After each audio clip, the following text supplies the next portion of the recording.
Thank you, Madam Acting Deputy President. If it's an Indigenous voice to Parliament that Australians are looking for, then congratulations all. We've already succeeded. An Indigenous member of our great Australian community already has access to the same levers those of us of British ancestry and those of us from all over this planet who now call Australia home. It is our democratic representative process. This system has allowed for all Australians to have their voices heard through the voting process, and this process, by virtue of our great nation's ability to recognise injustice and to act upon it, allows women and Aboriginal and Torres Strait Islanders the right to vote as well. We can't allow those who seek to divide us to get away with the misappropriation of language. This is crucially important. The goalposts have shifted on what it means to be intolerant. To simply ask questions or for detail, or to have a different view on how to address the issues of inequality for Indigenous Australia in a calm, rational and respectful debate is enough to have you branded a racist. These are the people who want to use weasel words. Labelling the voice as an Indigenous voice to Parliament. This way of framing the discussion implies Indigenous Australians within our own electorates and patron seats don't already have a voice, as if we are here in this place representing all Australians except those of Aboriginal or Torres Strait Islander ancestry. And more than that, it also implies, if you disagree with the idea, that what you're really saying is that you don't think Indigenous people deserve a voice. It is designed to intimidate and manipulate reasonable and honest Australians into compliance out of fear. This idea of a voice also denigrates those Indigenous members of Parliament in this very chamber and in the other place, fighting for the plight of Indigenous and non-Indigenous Australians. And those Indigenous members and senators come from across the entire political spectrum. Now, we, on this side of the chamber, are more than willing to consider what the proposal is, but as we have said, the choice, as it should be, ultimately rests with the Australian people. But the problem is, once again, there's nothing for them to really consider. There's no detail, there's no plan, there's certainly no transparency from those opposite. The Coalition does stand here in good faith. We want to reasonably consider the proposal, but we need the government to actually come to the table and explain what it is they're hoping to achieve and how it will work practically. After all, it's one thing to have good intentions, even a good idea, but when it comes to taxpayer money and constitutional change, we can't simply operate on goodwill and the vibe of an idea. And as we see here in this chamber right now, interjections from Senator Pratt as we are trying to have a reasonable debate on this topic. Those opposite in government can't stand to hear the views of anyone who differ from their own. So, as I said, it's one thing to have a good idea, but when it comes to taxpayer money and constitutional change, we can't simply operate on goodwill and the vibe. It needs to be grounded in achievable, measurable and practical reality, with real outcomes. Surveys are repeatedly showing Australians want detail, and the Prime Minister is repeatedly ducking under the table. The government must set out specific detail. The question is, does the detail even exist? There are so many questions that remain. Who will be eligible to serve on the proposed body? What are the prerequisites for nomination? Will the government clarify the definition of Aboriginality to determine who can serve on the body? How will members be elected, chosen or appointed? How many people will make up the body? How much will it cost taxpayers annually? What are its functions and powers? Is it purely advisory, or will it have decision-making capabilities? Who will oversee the body and ensure that it is accountable? If needed, can the body be dissolved and reconstituted in extraordinary circumstances? I would have thought these are very reasonable questions. I mean, it should be the bare minimum when proposing a change that could have lasting and far-reaching consequences for all Australians.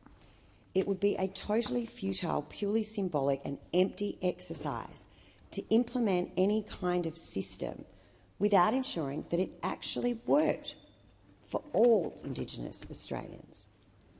But we know that meaningless symbolism is Labor's lifeblood. Virtue signalling to the high heavens, make it look like you're doing something good without actually having to do the legwork. My colleague, Senator Nampijinga Price, has stood in this chamber day in, day out, time and time again, being the voice for the people of the Northern Territory, both Indigenous and non-Indigenous. She represents real regional voices, forgotten Australians who need a voice. Yet we don't even know if the voice is going to be their voice. So whose voice is it then? The inner city bureaucrats? Only the Indigenous groups who vote red? At present, the referendum is risky, it's costly, and it's especially divisive. As always, this government says one thing and does another. We live in an age where questions are dangerous and dissent is criminal. If you don't swim with the tide of progressivism, you are the problem. You are not simply an alternative view. You are not still a valid member of the Australian tapestry. You are the enemy and should be forced out of the conversation. And we saw that yesterday with a new campaign by GetUp encouraging people against the voice to make increasingly racist comments to ensure their isolation. Labor has not been upfront with Australians about the risk. Some voice activists have said this will be the first step to reparations and other radical changes.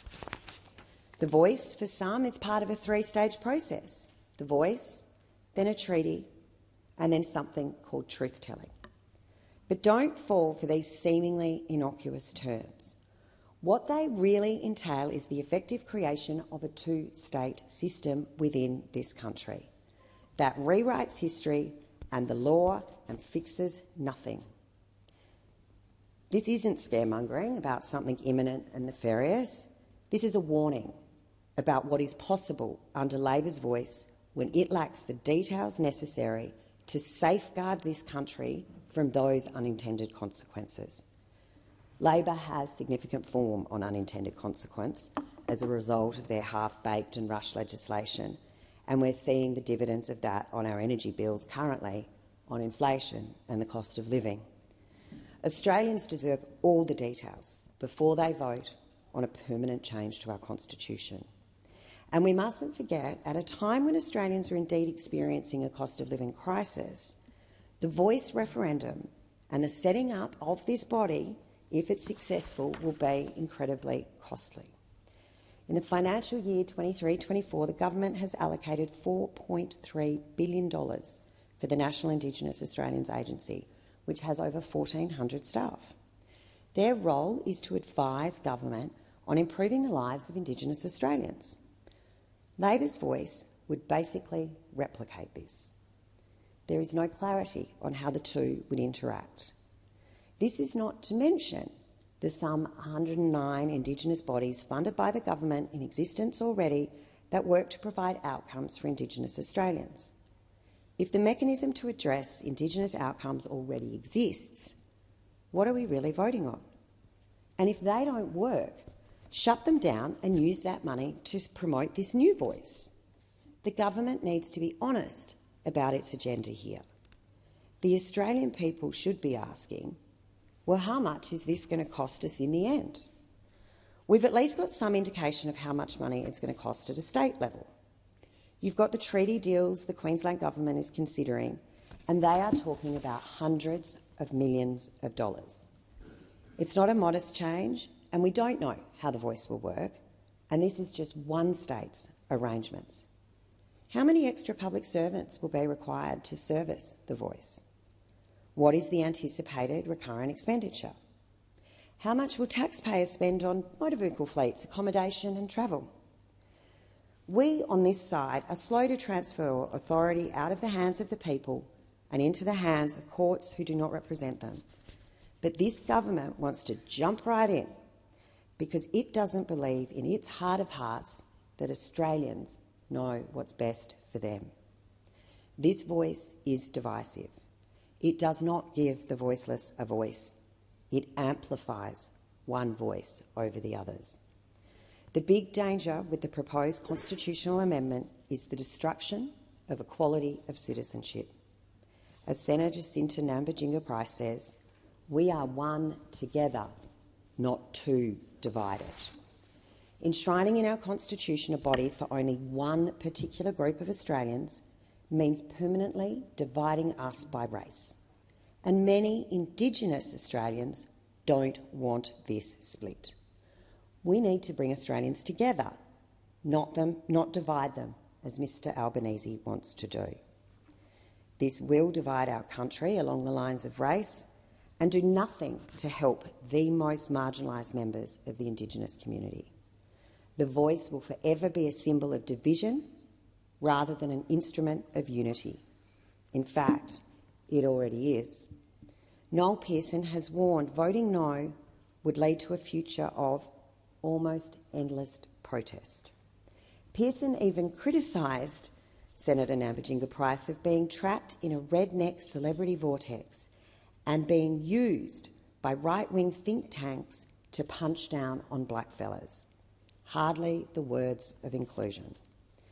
This referendum we will see, as we saw with the same-sex marriage postal survey, those with the affirming view labelling those with alternative views bigots, or in this case, racists. But the question isn't, and this is why I say don't fall for the language, the question isn't about whether Indigenous people deserve a voice like the yes proponents pretend is the case. Not many in this country would deny a voice to any Australian. It's about this idea of creating another bureaucratic body at great costs to give one segment of Australia greater say than the rest of Australia, undermining the democratic process to at best make no difference to the lives of Indigenous Australians, and at worst circumvent the democratic process to influence policymakers on all matters. This top-down elitist Canberra voice does nothing to help Indigenous communities on the ground, those who want to build better lives for themselves and their families.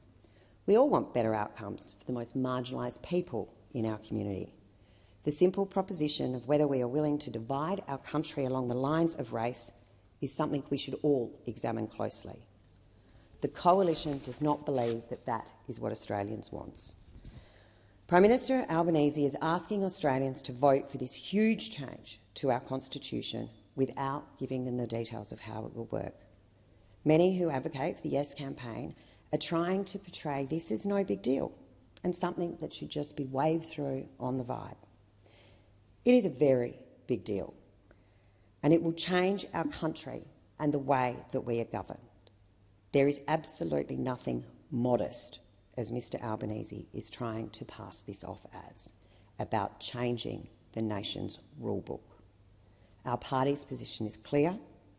We support the Australian people having their say, but we do not support this risky, diverse, unknown and permanent change to our constitution.